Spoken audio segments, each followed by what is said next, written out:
அன்புள்ள ஆண்டவரே, மீண்டும் உம்முடைய பெரிதான கிருபை,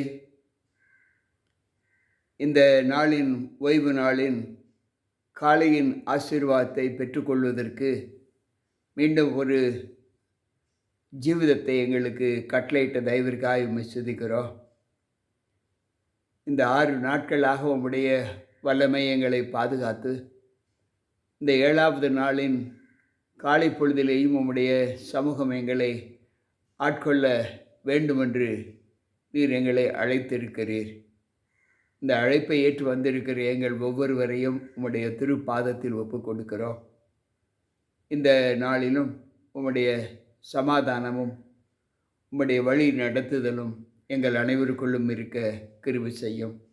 மீட்பர் இயேசு கிறிஸ்துவின் நாமத்தில் ஜெபிக்கிறேன் நல்ல பிதாவே, ஆமென். அன்பான உள்ளங்களே, இணைந்து வந்திருக்கிற உங்கள் அனைவருக்கும் நம் ஆண்டவரும் இரட்சகருமாய் இருக்கிற இயேசு கிறிஸ்துவின் பரிசுத்த நாமத்தின் இந்த ஓய்வு நாளின் காலையின் வாழ்த்துக்களை தெரிவித்துக் கொள்கிறேன். கர்த்தர் நம்மோடு இருப்பாராக. இன்றைக்கு 7வது அதிகாரத்தில் உள்ள சத்தியங்களை இன்றைக்கு நாம் தியானிக்கப் போகிறோம். இதுகாரும் நாம் பார்த்த சத்தியங்கள் ஒரு ராஜா கண்ட ஒரு கனவு, அடுத்தது அவருடைய பேரன் கண்ட கனவு, அதற்கு அடுத்தது அவர்கள் மீண்டும் ஒரு ராஜாவுக்கு தானியேலின் விளக்கத்தை ஆண்டவர் கற்றுக் கொடுத்திருக்கிறார். பின்பு இந்த லோகத்தில் யார் பெரியவர், எந்த சக்தி பெரிய சக்தி என்பதை நாம் 6வது அதிகாரம் வரை நாம் கற்றுக்கொண்டோம். இன்றைக்கு இந்த 7வது அதிகாரம் சரித்திரத்தின், உலக சரித்திரத்தின் ஆட்சியை விவரித்து காண்பிக்கக்கூடிய சத்தியம். அங்கு தானியேல் 2வது அதிகாரத்தில் நாம் வாசித்தது போல, அந்த பொன்னான தலை நீரே என்று அங்கு நேபுகாத்நேச்சாரை குறித்து தானியேல் சொன்னபோது, அந்த ராஜ்யம் பிரிக்கப்படும், உமக்கு பின்பு வேறொரு ராஜ்யம் தோன்றும் என்று சொன்ன வார்த்தைகளை நாம் நன்கு அறிய வேண்டும். இன்றைக்கு இந்த தானியேல் புஸ்தகம் கிபி 553வது ஆண்டில் எழுதப்பட்ட ஒரு புஸ்தகம். இதில் பாபிலோன் ராஜாவாகிய பெல்சாத்சார், நேபுகாத்நேச்சாருடைய பேரன், 1ஆம் வருஷத்திலே தானியேல் ஒரு சொப்பனத்தை தன் படுக்கையின் மேல் தன் தலையிலே தோன்றின தரிசனத்தையும் கண்டான். இப்பொழுது சரித்திரம் தானியேல் மூலமாக எப்படி விவரிக்கப்படுகிறது? முன்பு கண்ட அந்த சொப்பனங்கள் சொப்பனமாக காணப்படவில்லை, சொப்பனம் முழுமையுமாக காணப்படவில்லை. ஆனால் இந்த 7வது அதிகாரத்தில் சொப்பனத்தை வெளிப்படுத்தின தேவதாசனாகிய தானியேல்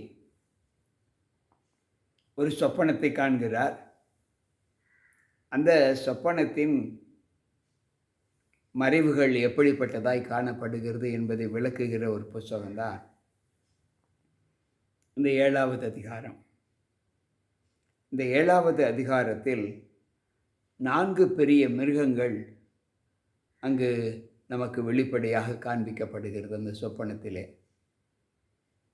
இந்த 7வது அதிகாரத்திலிருந்து 12வது அதிகாரம் வரைக்குமான இந்த 6 அதிகாரங்களும் தீர்க்க தரிசன சம்பவங்களை வெளிப்படுத்தக்கூடிய அதிகாரம். இதுகாரம் கடந்த 6 அதிகாரங்களை நாம் தியானித்த போது அதில் உள்ள மகத்துவங்களை நாம் எப்படி கவனித்தோம் என்று தெரியாது. அது அவரவர்களுக்கு கண்டிப்பாக தெரிந்திருக்கும். அந்த படித்த அந்த 6 அதிகாரங்களின் வல்லமைகளை எப்படி நாம் அறிந்தோம் என்பதை இந்த 7வது அதிகாரம் நமக்கு வெளிப்படுத்தி காண்பிக்கிறது. முன்பு உள்ள 6 அதிகாரங்களை நாம் சரியாக புரிந்து கொள்ளவில்லை என்றால், இப்பொழுது இன்றிலிருந்து தியானிக்கப் போகிற இந்த அதிகாரங்களையும் நாம் புரிந்து கொள்ள முடியாது. வேதாகமத்தில் அநேக வசனங்களுக்கு தீர்க்க தரிசன விளக்க உரைகள் உண்டு. அதை நாம் ஒரு சிலவற்றை இந்த வேதாகமத்திலே நாம் படிக்கப் போகிறோம். உதாரணமாக காற்று என்று சொல்லப்பட்டிருக்கிறது. காற்று என்றால் போர். வேதாகமத்தில் போர் என்று அர்த்தம். அதைப்போல மிருகம் என்றால்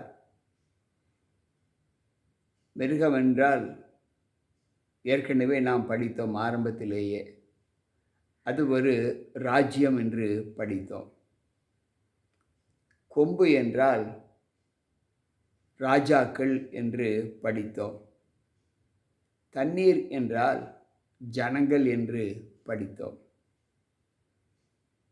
தலை என்றால் மலை என்று படித்தோம். இத்தனை தீர்க்க தரிசனங்கள் வார்த்தைகளையும் இந்த 7வது அதிகாரம் நமக்கு கற்றுக் கொடுக்கிறது. இன்றைக்கு தானியேல் கண்ட அந்த சொப்பனம், அந்த தரிசனம் என்ன என்றால், தானியேல் 7வது அதிகாரம் 1வது வசனம் இப்படி சொல்லுகிறது. பாபிலோன் ராஜாவாகிய பெல்சாத்சாரின் 1ஆம் வருஷத்திலே தானியேல் ஒரு சொப்பனத்தையும் தன் படுக்கையின் மேல் தன் தலையில் தோன்றின தரிசனங்களையும் கண்டான். பின்பு அவன் அந்த சொப்பனத்தை எழுதி காரியங்களின் தொகையை விவரித்தான். அன்பு பிள்ளைகளே, தானியேல் தான் கண்ட சொப்பனத்தை அவன் எழுதி அதனுடைய விவரங்களை நமக்கு வெளிப்படுத்துகிறார். என்னாகம புஸ்தகத்தில் நாம் 12வது அதிகாரம் 6வது வசனத்தை வாசிப்போம் என்றால், அங்கு ஆண்டவர் நமக்கு ஒரு சத்தியத்தை அங்கு சொல்லுகிறார். இந்த தீர்க்க தரிசனத்தின் அடிப்படையிலே அங்கு ஒரு சொப்பனத்தின் மகிமையை ஆண்டவர் வெளிப்படுத்தி காண்பிக்கிறார். தானியேல் 12:6 இப்படி சொல்லுகிறது. அப்பொழுது அவர், என் வார்த்தைகளை கேளுங்கள், உங்களுக்குள்ளே ஒருவன் ஒரு தீர்க்கதரிசியாய் இருந்தார். கர்த்தராகிய நான் தரிசனத்தில் என்னை அவனுக்கு வெளிப்படுத்தி சொப்பனத்தில் அவனோடு பேசுவேன். அன்பு பிள்ளைகளே, ஆண்டவர் யாரை தீர்க்கதரிசி என்று தீர்மானிக்கிறாரோ அவர்களுக்கு ஆண்டவர் சொல்லுகிற வார்த்தை, நான் அவனுக்கு சொப்பனத்தின் மூலமாக என் வல்லமையை வெளிப்படுத்துவேன் என்று சொல்லுகிறார். இங்கு தானியேலுக்கும் அப்படிப்பட்ட ஆசீர்வாதத்தை கொடுக்கிறார். அந்த ஆசீர்வாதத்தின் பிரதிபலன் என்னவாக இருக்கும் என்பதை நாம் எல்லோரும் நன்கு அறிவோம். அடுத்து அவர் சொல்லுகிறார், ஆமோஸின் புஸ்தகம் 3வது அதிகாரம் 7வது வசனத்தை நாம் வாசித்தோம் என்றால், அங்கு ஒரு சத்தியத்தின் பலனை ஆண்டவர் நமக்கு கொடுக்கிறார். கர்த்தராகிய ஆண்டவர் தீர்க்கதரிசிகளாகிய தம்முடைய ஊழியக்காரருக்கு தமது இரகசியத்தை வெளிப்படுத்தாமல் ஒரு காரியத்தையும் செய்யார். இந்த வார்த்தையையும் ஆண்டவர் தானியேலை தீர்க்கதரிசி என்று அறிந்து அவனுக்கு பின்னால் வரக்கூடிய இந்த லோகத்தின் அஸ்திபாரங்கள், ராஜ்ய பீடங்களை குறித்து ஒரு தரிசனத்தில் சுட்டி காண்பிக்கிறார். இது 1வது வசனத்தினுடைய தொகுப்பு. 2வது வசனம் என்ன சொல்லுகிறது என்றால், தானியேல் சொன்னது, ராத்திரி காலத்தில் எனக்கு உண்டான தரிசனத்திலே நான் கண்டது என்னவென்றால், இதோ வானத்தின் 4 காற்றுகள் பெரிய சமுத்திரத்தின் மேல் அடித்தது என்று சொல்லுகிறார். அன்பு பிள்ளைகளே, இங்கு வேதம் சொல்லுகிறது, இப்பொழுது தானியேல் தன்னுடைய சொப்பனத்தின் எழுதி வைத்து அந்த சொப்பனத்தின் விளக்கத்தை சொல்லுகிறார். ராத்திரி காலத்திலே எனக்கு ஒரு தரிசனம் உண்டானது என்று நான் சொன்னேன். அந்த தரிசனத்தின் விவரம் என்னவென்றால், வானத்தில் 4 காற்றுகளும் பெரிய சமுத்திரத்தின் மேல் அடித்தது. இங்கு சமுத்திரம் என்று சொன்னாலே நான் உங்களுக்கு முன்பு சொன்னேன், சமுத்திரம் என்றால் தண்ணீர். தண்ணீர் என்று சொல்வதற்கு வேத தீர்க்கதரிசன விளக்கம் என்ன என்று சொன்னேன் என்றால், ஜனம் என்று சொன்னேன். வெளிப்படுத்தின விசேஷம் 17வது அதிகாரம் 15வது வசனம் இதற்கு விடை கொடுக்கிறது. பின்னும் அவன் என்னை நோக்கி, அந்த வேசி உட்கார்ந்திருக்கிற தண்ணீர்களை கண்டாயே, அவைகள் ஜனங்களும் கூட்டங்களும் ஜாதிகளும் பாஷைக்காரருமாமே. அன்பு பிள்ளைகளே, இங்கு வேதம் சொல்லுகிற வார்த்தை, அந்த தண்ணீர் என்று சொல்வதற்கு ஜனங்கள், கூட்டங்கள், ஜாதிகள் என்று பொருள்படும் என்று இந்த வேதவசனம் நமக்கு கற்றுக் கொடுக்கிறது. எரேமியா தீர்க்கதரிசியின் புஸ்தகத்தை நாம் வாசிப்போம் என்றால், எரேமியா 51வது அதிகாரம் 13வது வசனம் இப்படி சொல்லுகிறது. ஆண்டவர் சொல்லுகிற தீர்க்கதரிசன அர்த்தங்களை நாம் நன்றாக கவனித்து கொள்ள வேண்டும். எரேமியா 51:13, திரளான தண்ணீர்கள் மேல் வாசம் பண்ணுகிறவளே, திரண்ட சம்பத்து உடையவளே, உனக்கு முடிவு காலம், உன் பொருளாசைக்கு இழிவும் வந்தது. இங்கு திரளான தண்ணீர்கள் மேல் வாசம் பண்ணுகிறவளே என்று சொல்லப்பட்டது மக்களை ஆட்சி செய்கிற, ஜனங்களை ஆட்சிப்படுத்துகிற ஒரு ராஜாவை குறித்து இங்கு ஆண்டவர் சொல்லுகிறார். உன் அழிவு காலம், உன்னுடைய ராஜ்யத்தின் முடிவு உனக்கு வந்துவிட்டது என்று சொல்லுகிறார். அடுத்து நாம் வாசிப்போம் என்றால், எரேமியாவின் புஸ்தகம் 49வது அதிகாரம் 3வது வசனம் இப்படி சொல்லுகிறது. தேவ வார்த்தைகள் நம்மை எந்த அளவு பலப்படுத்துகிறது என்பதை யோசித்து பார்ப்போம். எரேமியா தீர்க்கதரிசியின் புஸ்தகம் 49வது அதிகாரம் 3வது வசனம் சொல்லுகிறது, எஸ்போனே அலறு,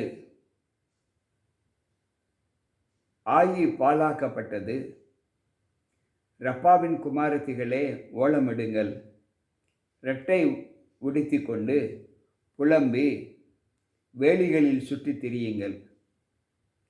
அவர்கள் ராஜா ஆசாரியர்களோடும் அதன் பிரபுக்களோடும் கூட சிறைவிட்டு போகார். அன்பு பிள்ளைகளே, இங்கு காற்று என்ற ஒரு வார்த்தைக்கு எவ்வளவு விளக்கமாக ஆண்டவர் தீர்க்க தரிசனத்தில் சொல்லியிருக்கிறார். அப்படி என்றால் காற்று என்பது ஒரு சண்டை மூண்டதிலே எல்லா ராஜ்யங்களும் அடிக்கப்பட்டு சென்று விட்டது என்று சொல்லுகிறார். 3வது வசனம் இப்படி சொல்லுகிறது, அப்பொழுது வெவ்வேறு ரூபமுள்ள 4 பெரிய மிருகங்கள் சமுத்திரத்தில் இருந்து எழும்பின. தானியேல் கண்ட அந்த சொப்பனம், சண்டை வந்தது, காற்று வந்தது, போர் அடித்தது. அந்த சண்டையிலே ராஜ்யங்கள் எல்லாம் அழிக்கப்பட்டு விட்டது, பிரிக்கப்பட்டு விட்டது. அப்பொழுது நான் பார்த்து கொண்டு இருக்கும்போது அங்கு ஒரு 4 பெரிய மிருகங்கள் அந்த சண்டையிலிருந்து வெளிவந்தது என்று சொல்லுகிறார். அந்த 4 பெரிய மிருகங்கள் என்ன? மிருகம் என்றால் நாம் ஏற்கனவே படித்தோம், ராஜ்யம், ராஜாக்கள் என்று. அந்த மிருகங்களின் சரித்திரத்தை குறித்து ஆண்டவர் சொல்லுகிறார். முதலாவது சிங்கத்தை போல இருந்தது. அதற்கு கழுகின் செட்டைகள் உண்டாயிருந்தது. நான் பார்த்து கொண்டிருக்கையில்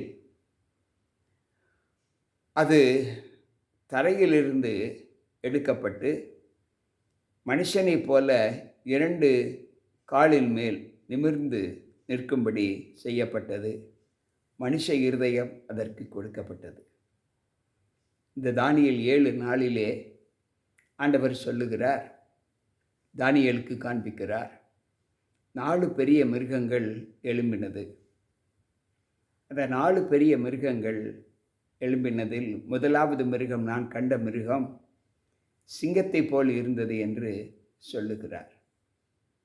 அந்த சிங்கத்தை போல் இருந்த அந்த மிருகத்திற்கு கழுகுகளின் செட்டைகள் கொடுக்கப்பட்டது. நான் பார்த்து கொண்டிருக்கையில் அந்த இறகுகள் பிடுங்கப்பட்டு விட்டது. அது தரையிலிருந்து எடுக்கப்பட்டு மனுஷன் போல 2 காலின் மேல் நின்றது.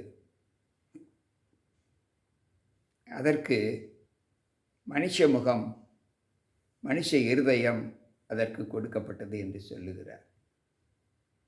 அன்பு பிள்ளைகளே, சற்று யோசிப்போம். இந்த சிங்கம் என்ற மிருகம் எந்த ராஜ்யத்தை ஒப்பிடுகிறது என்றால், நேபுகாத்நேச்சாரின் பாபிலோன் ராஜ்யத்தை ஒப்புக் கொடுக்கிறது. பின்பு அது சொல்லுகிறது,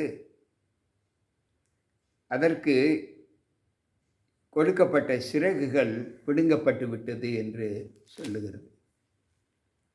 சிறகுகள் பிடுங்கப்பட்டது என்றால் ஏதோ சண்டை மூண்டு விட்டது. அந்த சண்டையின் முடிவு அந்த சிங்கத்திற்கு இருந்த சிறகு பிடுங்கப்பட்டு விட்டது. சிறகு என்று சொன்னால் நாம் எல்லோருமே தெரியும், அது பறவைகளுக்கு கொடுக்கப்படுகிற மேலோங்கி பறக்கக்கூடிய ஒரு உடுப்பு. அதாவது பாபிலோன் ராஜ்யம் இந்த உலகத்திலே மிக வல்லமை வாய்ந்த, சக்தி வாய்ந்த ராஜ்யம். அது அங்கு தானியேல் ஒரு சொப்பனத்தை விவரித்து நேபுகாத்நேச்சாரிடத்தில் சொன்னபோது, அந்த பொன்னான தலை நீரே என்று சொல்லுகிறார். அங்கு பாபிலோன் ராஜ்யம் பொன்னுக்கு சமானமாகவும், பலத்தில் சிங்கத்திற்கு சமானமாகவும், லோகத்தில் அங்கு எல்லா நிலைகளிலும் விலையுயர்ந்த பொன்னுக்கு சமானமாகவும் இங்கு ராஜ்யம் சொல்லப்பட்டிருக்கிறது. அடுத்து சிங்கம் எப்படி மிருகங்களுக்கெல்லாம் ராஜாவாய் இருக்கிறதோ அதை போல இந்த 3 நிலைகளிலுமே பொன், இங்கு மிருகம் சிங்கம், லோகம், இந்த 3 நிலைகளிலுமே நேபுகாத்நேச்சாருடைய ராஜ்யத்தின் வல்லமையை குறித்து அங்கு ஆண்டவர் சொல்லுகிறார். எரேமியாவின் புஸ்தகம் 4வது அதிகாரம் 7வது வசனத்தை வாசிப்போம் என்றால், ஆண்டவர் சொல்லுகிறார், உன் தேசத்தை பாழாக்கி விடும்படிக்கு சிங்கம் தன் புதரிலிருந்து எழும்பி ஜாதிகளை சங்கரிக்கிறவன் தன் ஸ்தானத்திலிருந்து புறப்பட்டு வருகிறான். உன் பட்டணங்கள் குடியிராதபடி அழிக்கப்படும் என்கிறார். அன்பு பிள்ளைகளே, சற்று யோசிப்போம். அங்கு அந்த ராஜ்யத்தின் அழிவை குறித்து ஆண்டவர் தீர்க்க தரிசன வசனத்தின் வார்த்தைகளை எரேமியாவின் மூலமாக நமக்கு சொல்லுகிறார். வெளியாக்கப்பட்ட சத்தியம் எப்படிப்பட்டதாய் காணப்படுகிறது என்பதை அதே தானியேல் எரேமியா 4:13 நாம் வாசிக்கலாம். இதோ மேகங்களைப் போல எழும்பி வருகிறான், அவனுடைய ரதங்கள் பெரும் காற்றைப் போல் இருக்கிறது, அவன் குதிரைகள் கழுகுகளிலும் வேகமானவைகள். நமக்கு ஐயோ, நாம் பாழாக்கப்படுகிறோமே என்கின்ற சத்தம் அதில் ஜொலிக்கிறது என்று இங்கு வேதம் கற்றுக் கொடுக்கிறது. அன்பு பிள்ளைகளே, இன்றைக்கு பொன் நேபுகாத்நேச்சார் என்கின்ற பாபிலோன் ராஜ்யத்தின் மிக தலைசிறந்த ஒரு பதவியை அங்கே வெளிப்படுத்தி காண்பிக்கிறது.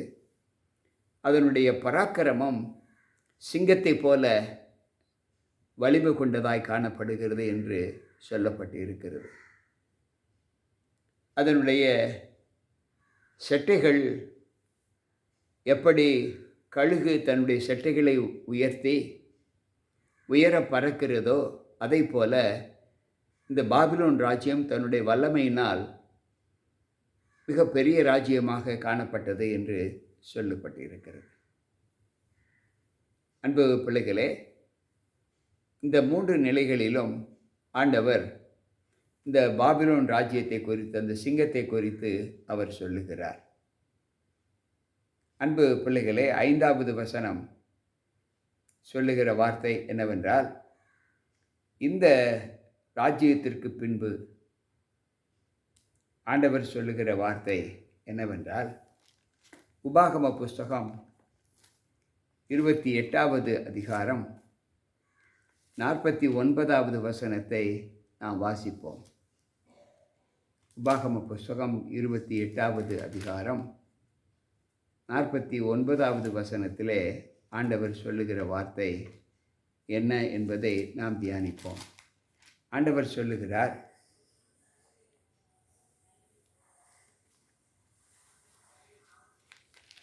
மன்னிக்கவும், கிழவன் என்று முகம் பாராமலும் வாலிபன் என்று இறங்காமலும் இருக்கும் கொடிய முகமானது உனக்கு தெரியாத பாஷையை பேசுகிறதுமான ஜாதியையும் வெகு தூரத்தில் உள்ள பூமியின் கடையாந்தரத்திலும் இருந்து கர்த்தர் உண்மையில் கழுகு பறக்கும் வேகமாய் வரப்படுவார். இன்றைக்கு பாஷை தெரியாத ஒரு கூட்டம் தேவனால் அனுப்பப்பட்டு நீ பார்த்திராத வல்லமையை கழுகை போல உன்மேல் வந்து இறங்குவார், அது உன் தேசத்தை பாழாக்கிவிடும் என்று இங்கு வேதம் சொல்லுவதை ஆண்டவர் அங்கு நமக்கு எடுத்து காண்பிக்கிறார். அன்பு பிள்ளைகளே, 2 சாமுவேலின் புஸ்தகம் 1வது அதிகாரம் 23வது வசனத்தை நாம் வாசிப்போம் என்றால், அங்கு ஆண்டவருடைய அந்த தீர்க்க தரிசனத்தின் வல்லமைகளை நமக்கு அங்கு கடுக்கிறார். 2 சாமுவேல் 1வது அதிகாரம் 23வது வசனம் இப்படி சொல்லுகிறது, நீ உயிரோடே இருக்கையில் சவுலும் யோனத்தானும் பிரியமும் இன்பமுமாய் இருந்தார்கள், மரணத்திலும் பிரிந்து போனதில்லை, கழுகுகளை பார்க்கிலும் வேகமும் சிங்கங்களை பார்க்கிலும் பலமும் உள்ளவர்களாய் இருந்தார்கள். அன்பு பிள்ளைகளே, இங்கே தானியேல் இந்த சொப்பனத்தின் விளக்கத்தை எப்படி கூறுகிறார் என்பதை நாம் அறிந்தோம். இன்றைக்கு அவர்களுடைய பலன் எப்படிப்பட்டதாய் காணப்படுகிறது என்பதை இந்த வார்த்தைகள் சிங்கங்களைப் போலவும் கழுகுகளைப் போலவும் பலம் கொண்டவர்களாய் காணப்பட்டார்கள் என்று வேதம் சொல்லுகிறது. அப்படி என்றால் இந்த சிங்கத்தின் பலன் நம்மை எப்படி பலப்படுத்துகிறது என்பதை நாம் சற்று யோசித்து பார்க்க வேண்டும். ராஜ்யங்களுக்கு மேலான ஒரு பலன் பாபிலோன் ராஜ்யம். அது பொன்னுக்கு ஈவாக கொடுக்கப்பட்டு இருக்கிறது. பின்பு பலத்திலே சிங்கத்தை போல காணப்படுகிறது. அப்படிப்பட்ட ராஜ்யத்தின் அதிபதியாக இருந்தவர்தான் நேபுகாத்நேச்சாரும் பெல்சாத்சாரும். இந்த நிலையில் அவர்களுக்கு கொடுக்கப்பட்ட அந்த சம்பவம், அது ஒரு நாள் பிடுங்கப்படும் என்பதை தானியேல் 2வது அதிகாரத்தில் அங்கு ஆண்டவர் நமக்கு சொல்லி வைத்திருக்கிற அனுபவத்தை நாம் பார்க்கிறோம். அடுத்து முதலாவது ராஜ்யம், முதலாவது மிருகம் சிங்கம் என்று சொன்னோமே, அடுத்து நாளைய தினத்தில் 2வது மிருகமும், 3வது மிருகமும், 4வது மிருகத்தை பற்றியும் நாம் தியானிப்போம். தீர்க்கதரிசனத்தின் விளக்கம் எவ்வளவு அருமையாக ஆண்டவர் நமக்கு வெளிப்படுத்தி இருக்கிறார். அன்பு பிள்ளைகளே, 2வது அதிகாரத்தில் சொல்லப்பட்ட அந்த ராஜ்யத்தின் ஆரம்பமும் அழிவும் துவக்கப்பட்டு விட்டது. அது ஆரம்பத்தில் எப்படி இருந்தது, அந்த ராஜ்யம் பின்பு எப்படி அது மகிமைப்படப் போகிறது, இதிலிருந்து நாம் கற்றுக்கொள்ளக்கூடியது மனிதன் தன்னுடைய பலத்தினாலும் பராக்கிரமத்தினாலும் இந்த உலகத்தையே ஆண்டு கொள்ளக்கூடிய வல்லமை பெற்றாலும் அதுவும் ஒரு நாள் அழிக்கப்படும் என்பதை இந்த வார்த்தை நமக்கு கற்றுக் கொடுக்கிறது. எனவே மனிதன் தன்னுடைய பலத்தை குறித்தோ தன்னுடைய அதிகாரத்தை குறித்தோ மேன்மை பாராட்டக்கூடாது. அந்த அதிகாரத்தையும் பலத்தையும் கொடுக்கிற தேவன் ஒருவர் உண்டு, அவர் ஆண்டவராக இயேசு கிறிஸ்து என்பதை நினைத்து அவராலே தாழ்த்தவும் முடியும், அவராலே உயர்த்தவும் முடியும் என்று வேதம் நமக்கு கற்றுக் கொடுக்கிறது. அந்த வார்த்தைகளை ஏற்று நம்முடைய வாழ்க்கையை நாம் தேவ சமூகத்தை உயர்த்த வேண்டுமென்றால் நம்மை தாழ்மைப்படுத்த வேண்டும் என்ற சத்தியத்தை ஆண்டவர் நமக்கு கற்றுக் கொடுக்கிறார். இந்த நாளில் கேட்டுக்கொண்டிருக்கிற அன்பான தேவ பிள்ளைகளே, நம்மை நாமே உயர்த்தாதபடி நம்மை எவ்வளவுக்கு எவ்வளவு தாழ்த்துவோமோ அவர் மரண பரியந்தம் தம்மை தாழ்த்தினார் என்று வேதம் சொல்லுகிறது. அந்த தாழ்மையை நாம் கற்றுக்கொண்டு தேவனுக்கு முன்பாக பெருமை பாராட்டுவதற்குரிய பாத்திரத்தை நாம் நம்முடைய கையில் எடுக்கக்கூடாது என்று ஆண்டவர் சொல்லுகிறார். இந்த வார்த்தைகளை கேட்ட நாமும் அந்த தாழ்மையின் ரூபம் எடுத்து நமக்கு கொடுக்கப்பட்ட வல்லமைகளை நாம் சரியாக பயன்படுத்தி தேவனுக்கு சாட்சியாக இருப்போம். ஜெபிப்போம். அன்பு ஆண்டவரே, உம்முடைய வார்த்தைகளை கேட்கிற எங்கள் ஒவ்வொருவருக்குள்ளும் உம்முடைய கிருபை தங்கி எங்களை பாதுகாத்து கொள்ளும். அகந்தையாய் இருக்கிற பிள்ளைகள் எப்படி அழிந்து போனார்கள் என்பதையும் நாங்கள் கற்றுக்கொண்டோம். இந்த நாளிலும் மேன்மை பாராட்டுதல் எங்களுக்கு உரியதல்ல. மேன்மை பாராட்டக்கூடிய வல்லமையை பெற்றிருக்கிற நீர் ஒருவரே ஆண்டவரே. உமக்கு முன்பாக நாங்கள் எங்களை தாழ்த்தி, உமக்கு முன்பாக நாங்கள் ஆண்டவரே மிகவும் தாழ்த்தப்பட்டவர்களாய் காணப்பட எங்களை ஒப்புக் கொடுக்கிறோம். வந்திருக்கின்ற எங்கள் ஒவ்வொருவரோடும் உம்முடைய கிருபை தங்கி எங்களுடைய தாழ்மையை ஏற்றுக்கொள்ளும். மீட்பர் இயேசு கிறிஸ்துவின் நாமத்தில் ஜெபிக்கிறேன் நல்ல பிதாவே, ஆமென். அன்பு பிள்ளைகளே, மீண்டும் இந்த தானியேல் தீர்க்கது 7வது அதிகாரத்தின் முதல் மிருகத்தை குறித்து, முதல் ராஜாவை குறித்து, முதல் ராஜ்யத்தை குறித்து நாம் படித்தோம். அதனுடைய மேன்மை என்ன என்பதையும் நாம் கற்றுக்கொண்டோம். அது எப்படி தன்னுடைய பெருமிதத்தினால் அழிக்கப்பட்டது என்பதையும் கற்றுக்கொண்டோம். இனிமேலும் அந்த தாழ்மையிலே நாம் ஜீவித்து நம்மை ஆண்டவருக்குள் அடிமைப்படுத்துவோம். கர்த்தர் நம்மோடு இருப்பாராக. மீண்டும் நாளை சந்திப்போம். உங்கள் போதகர் ஜி.கே. ராபர்ட். ஆமென்.